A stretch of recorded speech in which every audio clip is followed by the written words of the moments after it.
Je tiens d'abord à vous remercier. Je pense que vous avez tous pu tester du coup maintenant votre sensation de faim et que tout le monde la ressent bien alors qu'on approche du lunch.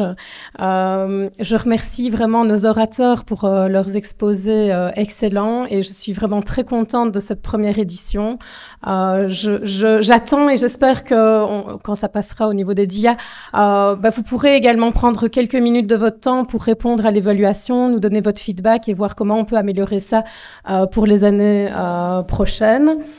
Et je remercie, je vais continuer. Voilà.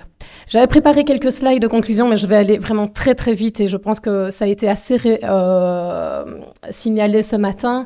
Mais je voulais juste vous montrer aussi ce communiqué de presse du dernier congrès de l'obésité au niveau européen à Venise, qu'il faut vraiment maintenant reconnaître l'obésité comme une maladie chronique, qu'il faut essayer de limiter la stigmatisation, lutter contre cette stigmatisation, améliorer la prévention et la prise en charge multidisciplinaire.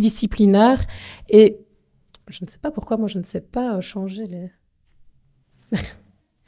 Et c'est également un des rôles de la BASO. On essaye également, on a écrit cette carte blanche pour essayer un petit peu d'améliorer la prévention auprès des politiques et de pouvoir favoriser une prise en charge, que l'obésité soit vraiment reconnue comme maladie chronique.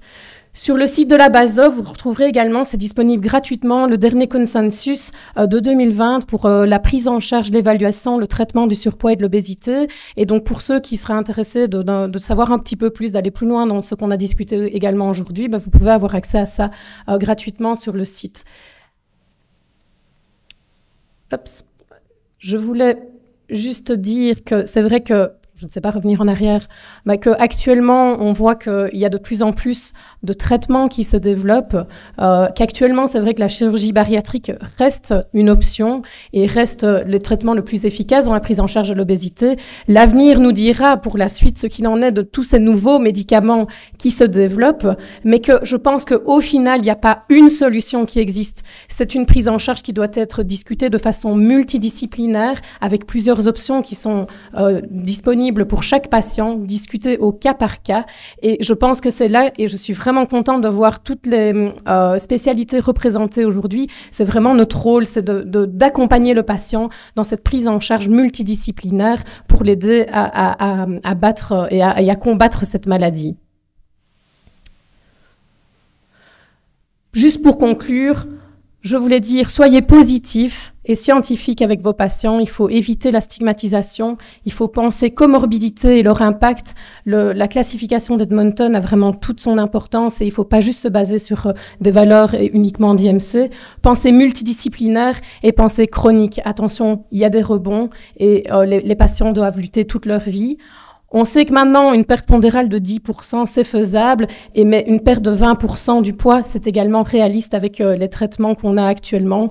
Voilà, c'est là-dessus que je voulais conclure. Donc, pour revenir aux petits points pratiques, donc vous pouvez récupérer un certificat de participation au bureau d'accueil. S'il vous plaît, pour nous aider à améliorer les choses, et la prochaine édition, je ne sais pas où elle aura lieu, je pense qu'on essayera de varier les endroits pour ne pas que ce soit à Liège l'année prochaine. Mais répondez s'il vous plaît à ce formulaire de satisfaction en ligne, comme ça nous permettra dans le futur de pouvoir nous améliorer. Je rappelle le symposium obésité BASO BISOMS qui est prévu le 7 et le 8 février au Zee Preventorium à De Haene pour fêter également les 30 ans du centre. Et donc vous êtes tous invités et on se réjouit de vous y voir nombreux. D'accord. Alors juste aussi petite info, donc avec la BASO, on a fait du côté flamand, du côté wallon, des podcasts. Donc ça c'est vraiment, vous avez accès aux liens pour les podcasts en français, où on vise un peu à dissiper tous les mythes et les préjugés qui entourent l'obésité. Il y a 8 épisodes en français, 12 en néerlandais. Ceux en néerlandais sont déjà diffusés. Ceux en français viennent d'être enregistrés et seront disponibles probablement pour la fin de l'année. Avec différents experts, vous pouvez regarder sur la dia suivante. Voilà, les topics, c'est de nombreux orateurs qui étaient là aujourd'hui, qui ont participé à l'enregistrement de ces podcasts, avec une patiente qui a été opérée de chirurgie bariatrique, qui posait des questions et qui a participé également à l'enregistrement de ces podcasts. Donc, je vous invite également à en faire, à partager l'information autour de vous.